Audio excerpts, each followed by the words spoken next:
Oke. Tak kenal maka tak sayang, jadi saya tetap harus memperkenalkan diri terlebih dahulu. Ya,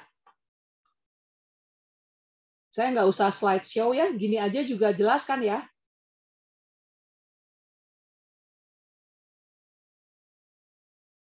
Halo, bagaimana? Udah terlihat. Ya, oke. Ya, saya memperkenalkan diri terlebih dahulu. Ini perjalanan kasih karunia anugerah Tuhan dalam keluarga kami. Saya menikah dengan Pendeta Binsar Sagala. Ini suami saya. Kemudian saya sendiri bernama Ibu Lasma. Secara struktur gereja atau sinodal itu diberikan jabatan sebagai pendeta muda. Kemudian suami saya sebagai seorang gembala di Gereja Pentakosta Antapani, khususnya di daerah Bandung Timur ya tepatnya ya. Kami dianugerahi milik pusakanya Tuhan. Ada Kesia yang pertama, ini usianya tahun ini 20 tahun. Dia sekarang ada di Makassar, kuliah di Kementerian Pariwisata, Saudara. Terus kemudian yang kedua ini Berta, berusia tahun ini 19 tahun, kuliahnya di Maranatha jurusan psikologi. Kemudian si bungsu yang akhirnya datang juga, laki-laki itu di keluarga kami milik pusakanya Tuhan, itu Kaleb, kelas 8 saat ini ya, tahun ini umurnya 14 tahun. Baik, semuanya karena kasih karunia Tuhan. Dalam perjalanan keluarga kami ada begitu banyak mukjizat karena memang ini ketiga milik pusakanya Tuhan ini, kalau prediksi dari setiap dokter obgyn dinyatakan bahwa saya itu nggak bisa punya keturunan. Tapi kita punya tabib yang hebat, dan kalau tabib kita sudah mengerjakan bagiannya, dia nggak pernah sedikit-sedikit untuk mengerjakan bagiannya. Jadi di luar dugaan, dengan mukjizat Tuhan yang tadinya dokter vonis saya nggak bisa punya keturunan, Kesia boleh hadir di kandungan saya dengan mukjizat Tuhan.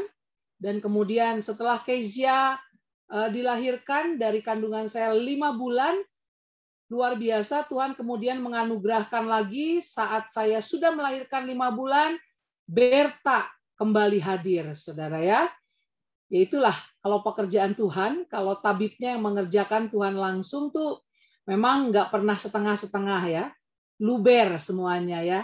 Jadi baru 5 bulan, lahir, kemudian saya hamil lagi, dan selanjutnya setelah 6 tahun, saya sudah pakai KB yang dokternya bilang tidak bisa tembus oleh apapun juga. Puji Tuhan, akhirnya saudara di tengah kondisi saya dalam kondisi penginjilan ke daerah pedalaman di daerah Keranggan saat itu, saudara, puji Tuhan saya mengalami kondisi yang lemah, dan ternyata waktu saya periksakan ternyata ada bayi yang hidup dalam kandungan saya, dan dokternya bilang, wow, ini amaze banget ya katanya. Sudah pakai KB, sudah pakai KB yang paling paten juga tetap bisa terjadi kehamilan. Itu pasti anaknya laki-laki. Dahsyat. Akhirnya lengkap sudah semuanya. Ada laki-laki dan perempuan. Puji Tuhan. Itu sedikit perjalanan mukjizat Tuhan dalam keluarga kami. Baik, siang hari ini kita mau belajar sama-sama dari kebenaran firman Tuhan, bagaimana setiap kita mau belajar seni dalam berelasi. Wow, ini memang sesuatu yang memang mesti dijalani, ini sesuatu yang memang pasti akan dihadapi untuk setiap para pekerja-pekerja, baik itu pekerja di bidang sekuler maupun dalam kerohanian. Ini kita pasti akan bertemu dengan orang-orang yang seringkali juga membuat kita penuh dengan tanda tanya. Karena memang setiap manusia dibentuk dengan natur, yaitu untuk bersosialisasi, untuk berelasi, seperti itu ya. Sedari awal Allah membentuk kualitas manusia itu adalah makhluk sosial.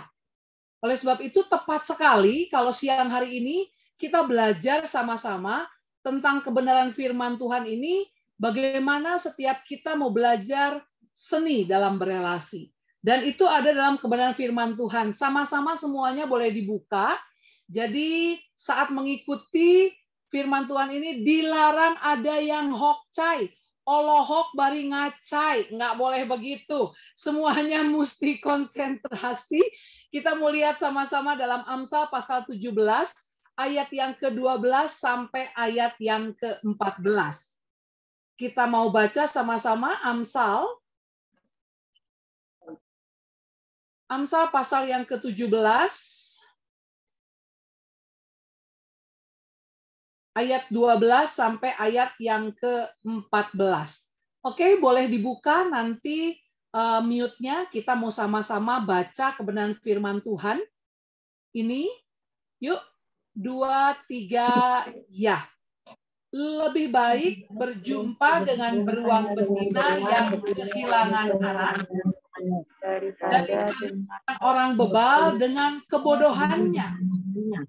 Siapa membalas kebaikan dengan kejahatan, kejahatan tidak akan menghindar dari rumahnya. Memulai pertengkaran adalah seperti membuka jalan air, jadi undurlah sebelum perbantahan mulai. Wow. Tiga ayat ini tuh tiga ayat yang akan menuntun kita untuk kita tuh bisa tahu persis, untuk kita tuh bisa aware gitu ya, dalam kita berelasi satu dengan yang lain. Ada tipikal orang-orang, ada orang-orang yang memang kita harus hindari. Dan hebatnya firman Tuhan tuh ngajarin detail sedemikian rupa. Seperti apa kita harus berelasi. Kita harus menghindari orang-orang yang seperti apa. Firman Tuhan ajarkan dalam Amsal pasal 17, ayat 12 sampai 14. Di situ dikatakan bahwa hal yang harus dihindari yang pertama adalah orang bebal dengan kebodohannya. Itu ada di ayat 12. Firman Tuhan katakan lebih baik berjumpa dengan beruang betina yang kehilangan anak daripada dengan orang bebal dengan kebodohannya. Wow, ternyata saudara kita mesti hati-hati dengan yang namanya orang bebal. Jangan-jangan juga saudara, ini kita juga harus hati-hati juga dengan diri kita. Kita sendiri juga mesti tahu nih, apakah kita ini sebetulnya orang bebal atau enggak, gitu loh ya saudara ya. Dan firman Tuhan katakan dengan jelas, orang bebal dengan kebodohannya itu akan melakukan banyak hal yang sangat merugikan setiap kita. Jadi 3 hal yang harus dihindari dari orang-orang yang kita pelajari dalam Amsal pasal 17 ayat 12 sampai 14. Yang pertama adalah orang bebal. Dan ngerinya lagi gini loh saudara, orang bebal itu diibaratkan seperti beruang betina, bahkan dikatakan begini, lebih mengerikan dari beruang betina yang kehilangan anak. Kalau saya pelajari, saudara, itu beruang betina itu beratnya yang sudah punya anak, itu kurang lebih bisa sampai 400 kilo lebih, saudara. Dan kekuatan tangannya, kekuatan memukul dari tangan beruang betina ini, itu bisa mematikan orang yang dia bisa pukul oleh tangannya tersebut. Jadi bisa kebayang saudara bahwa beruang betina yang kehilangan anaknya, dia kalau marah itu luar biasa. Dia bisa mencabik-cabik sedemikian rupa seperti dia tidak punya lagi rasa atau tidak punya lagi sesuatu yang dia pikir bahwa pokoknya ini makhluk merugikan saya, membuat anak saya jadi hilang dan lain sebagainya. Dan beruang ini bisa sangat marah besar, dan ternyata orang bebal itu lebih mengerikan dari beruang betina yang kehilangan anak. Dan Alkitab mencatat, bahkan Allah juga, Tuhan kita, saudara, mencatatkan di Alkitab cukup banyak tentang contoh dari beruang betina yang kehilangan anak ini. Salah satunya kita mau lihat sama-sama dalam Hosea pasal yang ke-13. Hosea pasal yang ke-13, saudara. Firman Tuhan katakan demikian. Hosea pasal yang ke-13 ayat yang ke-8. Aku mau mendatangi mereka seperti beruang yang kehilangan anak. Aku mau mengoyakkan dada mereka. Di sana aku memakan mereka seperti singa. Binatang liar di padang akan merobek mereka. Secara ilmu pengetahuan, saudara, ternyata beruang betina itu lebih galak dibandingkan dengan harimau, singa, saudara, dan itu bisa dibuktikan. Jadi, saudara, hati-hati, kita harus menghindari pribadi-pribadi yang seperti ini. Yaitu apa, saudara? Dalam kita berelasi, dalam kita memilih, saudara, memilih komunitas, pastikan kita tidak menemukan orang yang bebal, saudara. Karena ternyata, saudara, firman Tuhan ajari kita untuk kita menghindari orang bebal. Karena orang bebal, karena dia ini orang yang sulit bisa dikasih tahu, bisa diajak diskusi, maunya menang sendiri, dan lain sebagainya. Saudara udah bisa ngebayangin tuh orang bebal tuh seperti apa, saudara. Orang bebal bisa banyak melakukan kebodohan. Jadi, saudara, hindari orang bebal ada dalam komunitas kita. Jika engkau temukan ada orang bebal, yuk mulai ambil jarak. Karena firman Tuhan bilang, hindari ya saudara ya, orang bebal. Karena orang bebal itu selalu melakukan kebodohan. Dan be aware juga, apakah kita juga menjadi pribadi yang seperti itu sebetulnya? Pada saat kita tahu banyak orang-orang yang menghindar dari diri kita karena mereka tahu kita adalah pribadi yang sulit dikasih tahu, sulit dikasih nasihat, sulit dikasih masukan, sulit juga untuk diajak bekerja sama, dan lain sebagainya. Dan mungkin kita juga bisa melihat diri kita, apakah kita selalu banyak melakukan kebodohan, saudara, banyak melakukan kelalaian, saudara, karena memang kita nggak mau dinasihati, kita nggak mau berubah. Hati-hati dengan pribadi yang seperti ini. Dan firman Tuhan katakan, kita harus menghindari orang bebal. Karena orang bebal selalu melakukan kebodohan. Selanjutnya, yang kedua, kita harus menghindari orang yang seperti apa, saudara? Kita harus menghindari membalas orang yang melakukan kejahatan dan kita kemudian membalasnya juga dengan kejahatan. Jadi, kita harus menghindari orang yang membalas kebaikan dengan kejahatannya, saudara. Jadi hati-hati nih saudara. Saudara pasti ngerti apa yang dimaksud dengan membalas kebaikan dengan kejahatannya, saudara. Jadi ini orang seringkali terima kebaikan, tapi dia balasnya tuh dengan kejahatan yang dilakukan kepada kita, saudara. Hati-hati dengan hal ini. Ini orang-orang yang sangat egois, orang-orang yang pengen enak sendiri, saudara. Ini orang-orang yang harus dihindari oleh kita. Dalam pertemanan, dalam komunitas, baik dalam pelayanan, baik juga di perusahaan, saudara, tempat kita bekerja, ini kita akan temukan nih orang-orang yang seperti ini. So, kita mau belajar untuk kita mau menghindari orang-orang tersebut. Orang-orang yang membalas kebaikan kita dengan kejahatan. Jadi dia selalu mereka-reka kejahatan buat orang-orang di sekitarnya. Karena kejahatan kemudian akan selalu menghampiri kita kalau kita berteman dengan orang-orang yang seperti ini. Jadi kita mau menghindari pribadi-pribadi yang selalu mau mencari keuntungannya sendiri. Dia nggak mau mikirin orang lain, saudara. Yang dia mau dan yang dia pikirkan semuanya keuntungan buat dirinya sendiri. Sangat-sangat egois, saudara. Yang ketiga selanjutnya, yang firman Tuhan ajarkan kepada kita. Ada 3 hal yang harus dihindari, pribadi-pribadi yang harus kita hindari. Yaitu apa, saudara? Yang ketiga, yaitu orang-orang yang memulai pertengkaran dengan perbantahan. Karena firman Tuhan katakan pertengkaran itu akan mudah membuat kehancuran buat hubungan kita. Jadi saudara, kita menghindari orang-orang yang selalu kalau diajak diskusi, selalu diajak ngobrol, itu selalu bawaannya tuh ingin berantem gitu loh.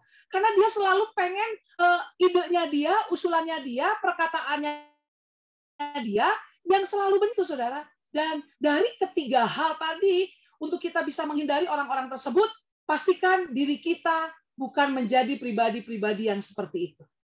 Jadi yang pertama, seni dalam berelasi, yang pertama, saudara dan saya harus melihat diri kita Apakah diri kita ini menjadi orang yang bebal?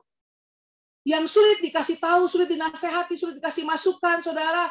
Terima firman juga, saudara. Nggak mau ngalami perubahan, nggak mau ambil keputusan untuk melakukan perubahan. Dianggap bahwa firman itu merugikan dirinya. Hello? Yuk kita mau lihat diri kita juga. Kita harus menghindari orang-orang seperti ini, dan kita juga jangan memiliki kehidupan yang seperti ini, saudara. Menjadi orang yang bebal. Dan yang kedua, kita nggak mau jadi pribadi yang membalas kebaikan dengan kejahatan. Tapi kita harus ambil keputusan untuk menjadi pribadi-pribadi yang membalas kejahatan dengan kebaikan. Sebaliknya. Karena memang firman Tuhan ajarkan demikian. Tampar pipi kiri, kasih pipi kanan. Bulasma, itu mah nggak masuk akal. Teingan.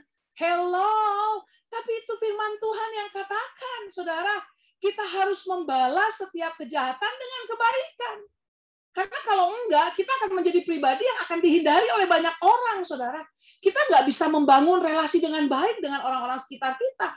Kalau kita punya prinsip, segala sesuatu harus menguntungkan diri saya. Kalau nggak menguntungkan, ya gue nggak akan lakukan apa-apa buat orang. Bahkan ada banyak orang yang kemudian begini, saudara. Waktu disakiti, dia bisa bilang begini, saya kalau dijahatin bisa lebih jahat lagi. Oh, saudara, dia bukan orang jago sebetulnya.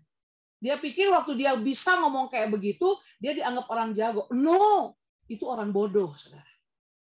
Karena firman Tuhan katakan, setiap kita harus menjadi pribadi-pribadi yang membalas kejahatan dengan kebaikan kita. Dan itu diteladani lewat kehidupan Kristus. Itu udah jelas banget. Kita tuh umat manusia udah jelas-jelas gitu loh. Bikin dosa, menyakiti hati Tuhan, dan lain sebagainya. Tapi saudara, apa yang dilakukan oleh Tuhan kita? Yesus kita yang kita percaya, yang kita sembah saat ini, saudara, dia mengampuni setiap dosa kita. Bahkan dia menyerahkan hidupnya buat setiap kehidupan kita. Bangun diri kita untuk menjadi pribadi-pribadi yang punya kehidupan membalas kejahatan dengan kebaikan. Dan yang ketiga, setiap kita mau belajar untuk menjadi pribadi-pribadi yang menghindar dari setiap perbantahan. Ya saudara ya, jadi kita punya hikmat marifat yang daripada Tuhan. Kita punya hati yang legowo, saudara, waktu melihat suasana sudah mulai sepertinya tidak enak, perbincangan sudah tidak enak, saudara. Yuk kita mau jadi pribadi-pribadi yang menghindar dari setiap perbantahan. Karena pertengkaran itu akan menghancurkan kondisi kehidupan kita. Ya, hati-hati dengan kondisi seperti ini. Oleh sebab itu, saudara, apa yang harus dibangun dari kehidupan kita dalam seni berelasi itu? Tadi kita sudah belajar bagaimana kita harus menghindari orang-orang dari 3 tipe yang firman Tuhan ajarkan kepada setiap kita. Yang pertama yang harus kita hindari adalah orang-orang bebal, termasuk kita juga aware dengan diri kita, apakah kita menjadi pribadi yang bebal atau tidak. Kemudian yang kedua, kita harus menghindari membalas kebaikan dengan kejahatan, yaitu yang hanya ingin menguntungkan diri sendiri. Kita harus menghindari pribadi-pribadi seperti itu, saudara. Termasuk kita juga harus melihat diri kita. Apakah kita adalah termasuk pribadi yang egois, yang hanya ingin menang sendiri, dan kemudian yang ketiga kita harus menghindari bagaimana orang-orang yang di sekitar kita yang seringkali memulai pertengkaran dengan perbantahan mereka. Demikian pula juga kita harus melihat diri kita. Kita tidak termasuk bagian dalam orang-orang yang seperti ini, saudara. Orang yang mudah ingin bertengkar, orang yang ingin selalu mencari perdebatan, saudara. Karena merasa diri kitalah yang paling benar. Apa yang harus kita bangun pada saat kita membangun seni dalam berelasi itu sendiri? Yang pertama adalah setiap saudara dan saya ini wajib hukumnya untuk saudara dan saya menjadi pribadi-pribadi yang sabar. Coba semuanya bilang sama-sama, mukanya didekatkan dengan kameranya, bilang begini, sabar. Ada yang punya tangan kanannya diangkat. Kalau ada yang lupa bawa tangan, boleh pulang dulu, saudara. Tapi tangan kanan ini kita mau bilang sama-sama, saya mau jadi orang yang sabar. Katakan amin, saudara. Karena dari kesemuanya tadi, 3 hal tadi, saudara, yang kita sudah bisa pelajari sama-sama, bagaimana kita hindari orang-orang tersebut, dan bagaimana diri kita juga aware dengan diri kita sendiri supaya tidak menjadi pribadi yang dihindari oleh orang-orang. Saat ini kita mengambil keputusan untuk menjadi pribadi yang sabar. Firman Tuhan katakan demikian. Yuk semuanya mute-nya dibuka. Kita mau baca Amsal pasal 16 ayat yang ke-32. Coba kita mau baca sama-sama ayat ini. Saudara tidak perlu baca di Alkitab saudara. Saudara tinggal lihat saja di slide ini. 2-3 ya. Orang yang sabar itu melebihi seorang pahlawan. Orang yang menguasai dirinya melebihi orang yang merebut kota. Amin, saudara. Dahsyat, saudara. Siang hari ini firman-Nya jelas sekali. Saudara diajarin menghindar dari orang-orang yang nggak benar orang tersebut, tapi kemudian kita diajari juga bagaimana kita membangun relasi, saudara, yaitu kita harus membangun diri kita menjadi orang yang sabar. Sebab firman Tuhan katakan begini, orang yang sabar itu melebihi seorang pahlawan. Orang yang menguasai dirinya melebihi orang yang merebut kota. Jadi waktu saudara dan saya ambil keputusan untuk sabar, melihat pribadi-pribadi yang tadi kita temui, saudara perhatikan. Saudara sedang bisa menguasai diri saudara. Kalau saudara bisa menang melewati kondisi itu, saudara bisa aman dalam membangun relasi. Amin, saudara. Kita nggak zong, saudara, waktu kita mengambil keputusan untuk ada dalam komunitas. Orang yang sabar itu melebihi pahlawan karena bukan hanya dapat mengalahkan musuh yang di luar, tapi kemudian kita bisa mengalahkan musuh yang bukan hanya kelihatan, tapi musuh yang terbesar yaitu di dalam diri kita, yaitu diri kita sendiri. Itu yang paling penting waktu saudara belajar membangun relasi dengan orang-orang yang ada di sekitar kita. Haleluya. Karena pasti, saudara, orang-orang yang kita temui, 3 jenis pribadi yang tadi itu, saudara, yang kita harus hindari dan kita juga berhati-hati untuk kita juga menjadi pribadi yang tidak seperti itu, saudara. Dari kesemuanya itu yang harus kita bangun adalah kita mau melatih diri kita untuk kita bisa menang melawan diri kita sendiri. Yaitu dengan apa, saudara? Dengan kita mau sabar. Karena sabar itu sendiri, firman Tuhan katakan, melebihi seorang pahlawan. Jadi saudara, saya ini anak bungsu. Anak bungsu yang seringkali saya ini diperlakukan selalu dimanja, karena saya punya 5 orang kakak, saudara. Jadi ini juga terbawa pada saat saya juga harus melayani dan Tuhan percayakan kami menggembalakan sidang jemaat di Gereja Pentakosta Antapani Bandung. Jadi di awal-awal tuh saudara, wah pergumulan berat nih. Pergumulan berat bagaimana kita seberapa banyak Tuhan percayakan jemaat yang kita layani, sebegitu banyak pula orang pribadi yang harus kita hadapi gitu loh. Sebegitu banyak pula karakter yang harus kita hadapi. Dan waktu 4 tahun awal kami menikah, 4 tahun awal kami sama-sama melayani dalam penggembalaan ini. Wow, luar biasa. Ujiannya setiap hari waktu kita harus menghadapi pribadi lepas pribadi ini. Terlebih lagi mereka adalah orang-orang kaum marginal, orang-orang yang dipandang sebelah mata, saudara.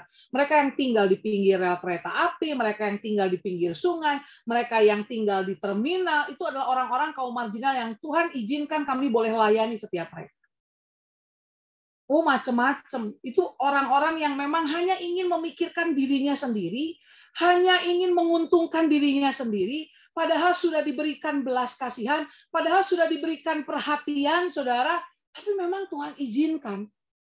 Hal itu Tuhan berikan untuk kami boleh layani, jiwa-jiwa yang seperti itu yang kami harus layani, ternyata juga untuk mengikis kehidupan kami.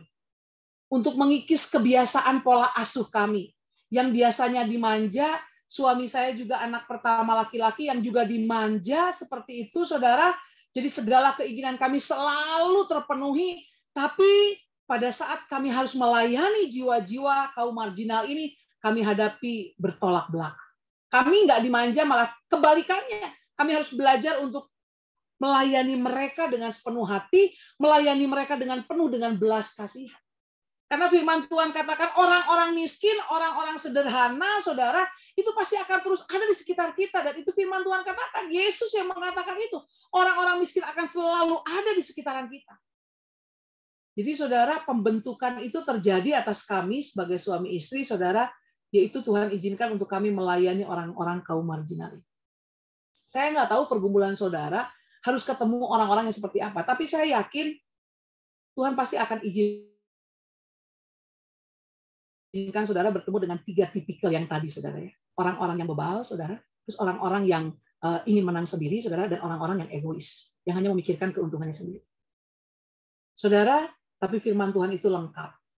Waktu kita menghadapi kondisi seperti itu, kita dibekali untuk saudara dan saya mengambil keputusan menjadi pribadi-pribadi yang sabar. Karena waktu kita mau mengambil keputusan ini, mengerjakan perintah Tuhan ini untuk kita bisa sabar, kita akan dibawa kepada kehidupan yang kita sendiri juga bisa menguasai diri kita. Kita akan menang melawan kondisi diri kita sendiri. Jadi saudara, percayalah, waktu firman Tuhan katakan bahwa setiap kita harus mau mengambil keputusan untuk menjadi pribadi yang sabar, maka kemudian Tuhan akan membuat pribadi kita menjadi pribadi yang bisa menguasai diri kita. Amin, saudara. Demikian pula sebaliknya. Waktu kita bisa menguasai diri kita akan menjadi pribadi yang sabar. Dan kita melebihi seorang pahlawan.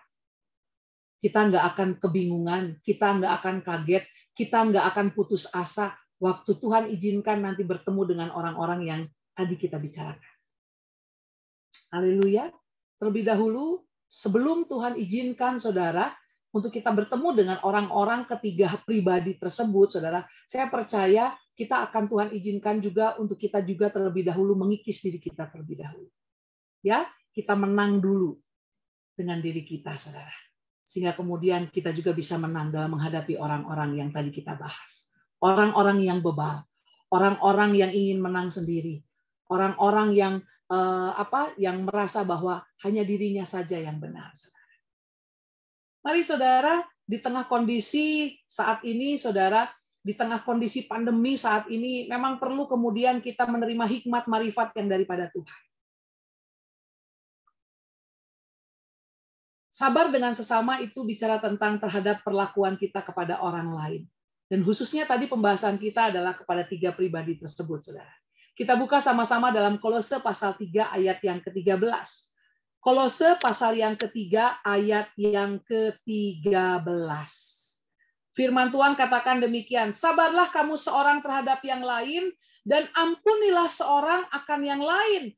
Apabila yang seorang menaruh dendam terhadap yang lain, sama seperti Tuhan telah mengampuni kamu, kamu perbuat jugalah demikian.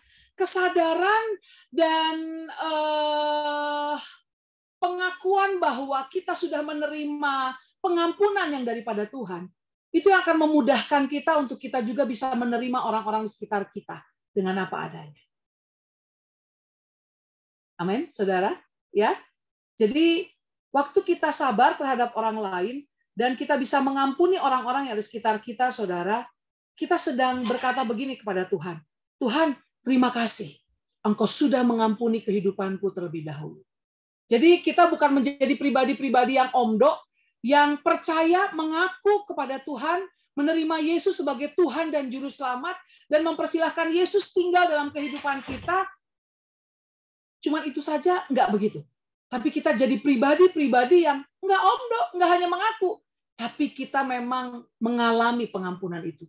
Sehingga kemudian kita pun, waktu kita dihadapkan dengan orang-orang yang harus terima pengampunan dari kita bisa melepaskan pengampunan itu dengan luar biasa. Amin, saudara. Amsal 27 ayat yang ke-17. Amsal yang ke-27 ayat yang ke-17. Sebentar, saya salah memilih. Amsal pasal yang ke-27 ayat yang ke-17. Firman Tuhan katakan begini, besi menajamkan besi, orang menajamkan sesamanya, saudara. Jadi saudara nggak bisa saudara mengelak dari kondisi-kondisi yang ada. Karena memang firman Tuhan katakan kita tuh diujinya, kita tuh ditajamkannya harus dengan orang-orang yang sekitar kita. Jadi saudara, waktu Tuhan izinkan kita bertemu dengan ketiga pribadi itu, saudara, yang pertama, kita harus be aware dengan orang-orang tersebut. Dan kemudian yang kedua, kemudian jika Tuhan memang harus pertemukan kita dengan orang-orang yang demikian, saudara, Tuhan mau kikis kita di area ini. Tuhan mau kasih tahu bahwa kita mau juga dibentuk lewat orang-orang yang seperti itu, saudara. Karena Tuhan tahu, mungkin ada hal-hal juga dalam diri kita yang memang mesti dikikis, yang memang mungkin juga harus dibaharui, saudara, dan harus dipertemukan dengan orang-orang yang demikian. Sehingga kita bisa mudeng gitu loh. Oh iya ya, ngadepin orang yang seperti ini tuh menyebalkan. Makanya firman Tuhan katakan kita harus menghindari orang-orang yang seperti ini, saudara. Tapi saudara, firman Tuhan katakan besi menajamkan besi, orang menajamkan sesamanya. Bersyukurlah kalau Tuhan izinkan kita bertemu dengan orang-orang yang ketiga hal tadi, saudara. Tipikal 3 orang pribadi-pribadi seperti tadi itu, saudara. Karena kita sedang ditajamkan ternyata. Mari saudara, kita mau membangun relasi kita, saudara, membangun pembelajaran kita dalam kita berelasi dengan kita mau menjadi pribadi yang sabar. Sabar kepada sesama. Ya saudara ya, sebetulnya sabar ini bisa bicara tentang beberapa hal, saudara. Bukan hanya kepada sesama, tapi sabar juga dengan menghadapi situasi yang ada, sabar juga dalam menantikan janjinya Tuhan. Tapi karena siang hari ini kita mau membahas tentang bagaimana kita membangun relasi kita, yaitu yang pertama dan yang paling utama adalah pada saat kita mau bersabar dengan sesama kita. Orang-orang yang Tuhan izinkan akan bertemu dengan kita. Puji Tuhan. Selamat memasuki seni dalam berelasi, dan ternyata berelasi itu juga Tuhan tuntun kita. Untuk kita berhati-hati dalam menghadapi orang-orang yang bebal, orang-orang yang inginnya dia sendiri yang menang, kemudian orang-orang yang tidak peduli dengan orang-orang sekitarnya. Saudara, kita mau menghindari orang-orang yang seperti itu. Dan kita sendiri juga diajar untuk kita juga tidak menjadi pribadi yang seperti itu. Dan bagaimana membangun relasinya, yaitu kita mau membangun diri kita dengan memiliki kualitas sabar terhadap sesama kita. Saudara, melepaskan pengampunan itu ternyata itu dimasukkan dalam bilangan kita ini menjadi pribadi-pribadi yang masuk kepada kesempurnaannya. Coba kita mau lihat sama-sama, saya teringat dengan ayat ini, saudara. Matius pasal yang kelima. Matius pasal yang kelima, saudara boleh lihat, ayat yang ke-46. Wow, ini luar biasa, saudara. Matius pasal yang kelima, ayat yang ke-46. Boleh dibuka sama-sama, kita akan baca sama-sama, saudara. Ini keren banget, Matius pasal 5, ayat 46 sampai ayat yang ke-48. Kita baca sama-sama 2, 3, ya. Apabila, boleh dibuka mute-nya, teman-teman? Saudara-saudara sekalian? Oke. Bisa dapat Matius pasal 5 ayat 46 sampai 48. Kita akan baca, apabila kamu mengasihi orang yang mengasihi kamu, apakah upahmu?